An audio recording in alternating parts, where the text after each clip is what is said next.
그 다음이 이제, 이거 참, 핫한 문제입니다. 성남시 의료원 문제. 이 성남시 국민의힘 의원들이 이 의료원이 경쟁력이 떨어진다. 그래서 이제 위탁 조례를 만들려고 하는데 야당 쪽에서는 반대하거든요. 이 성남시 의료원이 글쎄요, 평가가 다를 수 있겠습니다만은 유능한 의사 선생님이 안 계신다. 돌아가는 시스템이 별로다. 그래서 시민들의 외면을 받고 있다. 맞습니까, 국장님? 그 저보다는 김 박사님이 공부를 많이 하셔가지고. 그래서 네, 김 박사님. 공부를 했다는 표현보다 이제 이 기사를 보고 느낀 부분이 서로 지금 양극화되어 있는데 이거를 지금 성남시 의료원을 대학병원 등 이제 외부 의료기관에 맡기지 않자라는 문제에 지금 안착해 있는데 맡기자는 국민의힘에서의 주장은 성남시 의료원이 지금 1,691억 원 정도의 건립 비용이 들었는데 매년 300억 정도의 재정을 계속 지원하고 있다라는 주장에서 이익이 남지 않는 의료원을 굳이 성남시에서 끌고 갈 필요가 있냐, 내부에 위탁을 주자라는 의견이면서 이제 조례 개정안까지 끌고 가고 있는 중이더라고요. 그래서 제가 이제 성남시에 좀 연락을 해서 조례 개정안이 있으면 한번 좀 부탁드립니다. 그래서 좀 받아봤는데 이제 이렇게 되니까 민주당 쪽에서 좀 반대할 수 있겠구나라는 부분이 다른 부분은 별로 문제가 될 건 없는데 이 위탁해야 되는 부분에서 기존에 있는 조례는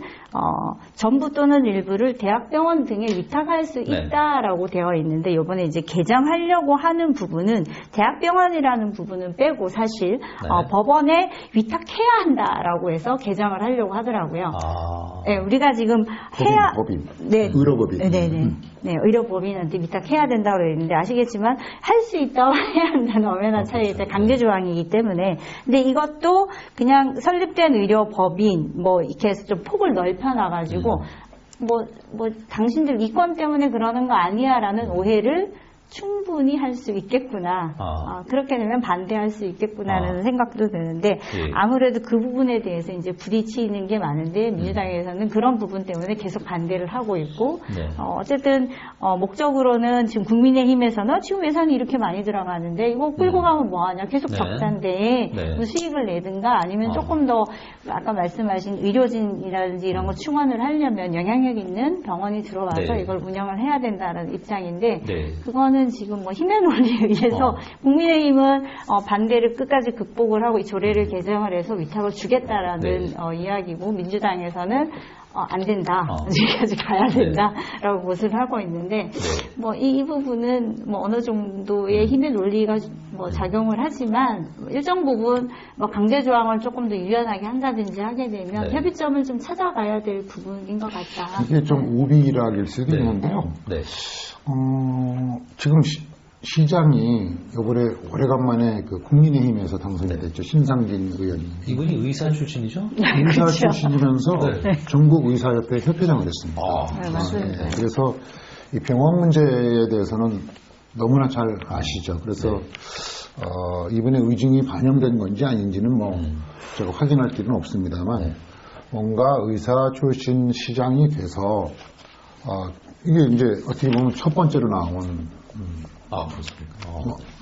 하나의 큰 변화 중에 하나지 않습니까? 그래서 이런 것들이 시작되는 게 아닌가 하는 제 머릿속에는 그런 관측이 약간 있더라고요. 근데 그 보도를 보니까 시흥의리든가요? 조정식 민주당 대표 의원이 절대로 막겠다. 그리고 지금 성남시 의료원 같은 경우가 이번 코로나 사태 때 공공의료에 기여했다. 이렇게 얘기를 하고요. 또 이 시의료원 얘기 나오면 국장님 잘 알 수 있겠습니다만은 홍준표 당시 전 경남지사가 진주의료원을 폐쇄했었잖아요.